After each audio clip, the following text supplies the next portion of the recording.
आज मैं बांदा के कलेक्ट्रेट के सामने खड़ी हूँ और यहाँ पर काफ़ी पीड़िता लोग आए हुए हैं। इन लोगों का ये भी आरोप है कि कई पीढ़ी से हम लोग घर बनाकर वहाँ परिवार सहित रहते थे और अचानक नोटिस जारी की गई है। इन लोगों का कह रहे थे लेखपाल द्वारा कि अतिक्रमण तालाबों में किए हुए हैं और उनको 14 लोगों का 4 दिन का मोहलत दिया गया है।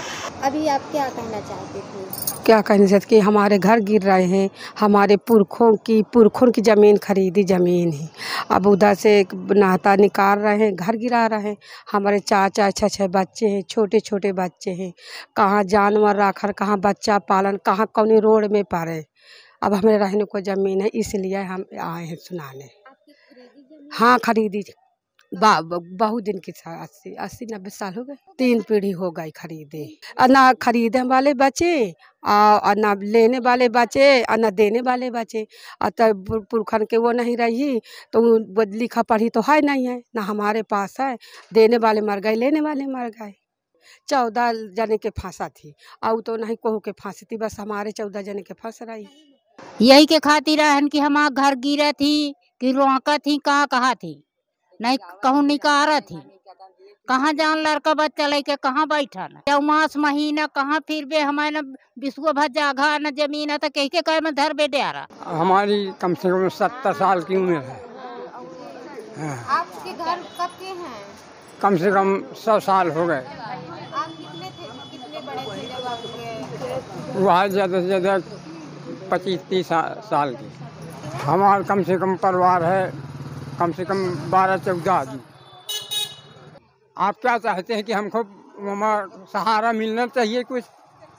अब हम ज़मीन हमारा तो पता नहीं था कि वहाँ ये तालाब है कि ये पड़ती है। एक प्रधान था वो हमको ज़मीन दिया कहे बना लो और पैसा दे दो, ये पोजीशन है। आज वहाँ तालाब निकाल लिया।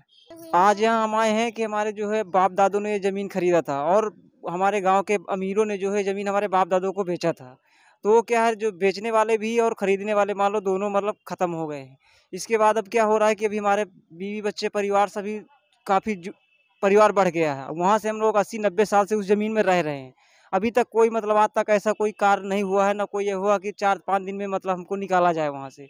आज अचानक जो है लेखपाल आके और नाप के वहाँ जो है और कहे गए हैं कि 4-5 दिन का आपको टाइम है, यहाँ से घर से निकाल लीजिए। आखिर में हमारे पास जिस जगह पे हम रह रहे हैं उस जगह पे हमारे पैर रखने के लिए भी जगह नहीं बच रही है। तो हमारे पास जानवर भी है और परिवार है, बहू बेटियां हैं, इतना लंबा परिवार है और चमार जात से हम हैं। कोई इतनी बड़ी हमारे पास प्रॉपर्टी भी नहीं है कि हम कहीं मतलब खरीद सके या तत्काल बना सके। अब बताइए उसमें कहाँ निकाला जाए, तो हम वो सब सामान और अपने बीवी बच्चे परिवार बरसात के महीने में कहाँ रखें, कहाँ ले जाएं, वो इस सुनाने के लिए हम महोदय जी से डीएम साहब से जो है ये एप्लीकेशन देने के लिए आए हैं यहाँ। तो ये पढ़ा लिखा नहीं था, तो जहाँ बता देते कि यहाँ रहना है तो वहाँ रह जाते थे। उनको ये पता नहीं था कि मतलब ये आबादी है कि पड़ती है कि उनकी भूमि धरी है कि क्या है। तो उन्होंने लेके अपना खरीद के बना लिया। उसी स्तर में हम लोग भी अपना बनाते गए। वहाँ पक्के मकान भी बने हैं, सब कुछ बना हुआ है। ऐसा नहीं है कि वहाँ कच्चे। आज 80-90 साल के पुराने मकान भी बने हुए हैं वहाँ पर। ये समस्याएं हैं हमारे पास। और अकस्मात हमारे यहाँ बरसात के महीने में ऐसा कहा जा रहा है कि यहाँ जो खाली कर दीजिए, तो ये हमारे पास समस्या है। अकस्मात कैसे हम ये सब कर सकते हैं इतनी बड़ी। ये जो क्या कहते हैं मसूरी गांव के लोगों को नोटिस गई है घर गिराए जाने की, उनके क्या मामला है पूरा? वो तालाब के जमीन में घर बने हुए हैं, ऊपर शासन से आदेश आए थे, उसमें पैमाइश कराए थे, नोटिस दी गई। कब नोटिस भेजी गई है? नोटिस तो 25 तारीख को हम लोग गए थे वहाँ पैमाइश करने। तहसीलदार साहब भी गए थे, मैं गया था, लेखपाल गए थे। लेकिन वो लोग तो कह रहे हैं कि वो पूर्वज से रह रहे हैं, उनकी भूमधरी जमीन है। नहीं, भूमधरी नहीं। भूमधरी क्यों गिराएंगे हम? एक भूमधरी से निकाल देंगे, तो तालाब की भूमि थी, उसको चिन्हित कर दिया गया है, पैमाइश की गई है। पैमाइश करने के बाद फिर नोटिस दी गई उनको। कब तक ये कार्य होना है?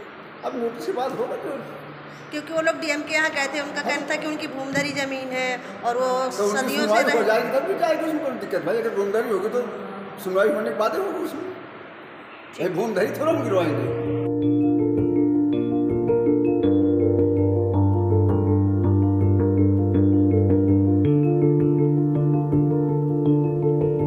खबर लहरिया, आपकी खबर आपकी भाषा।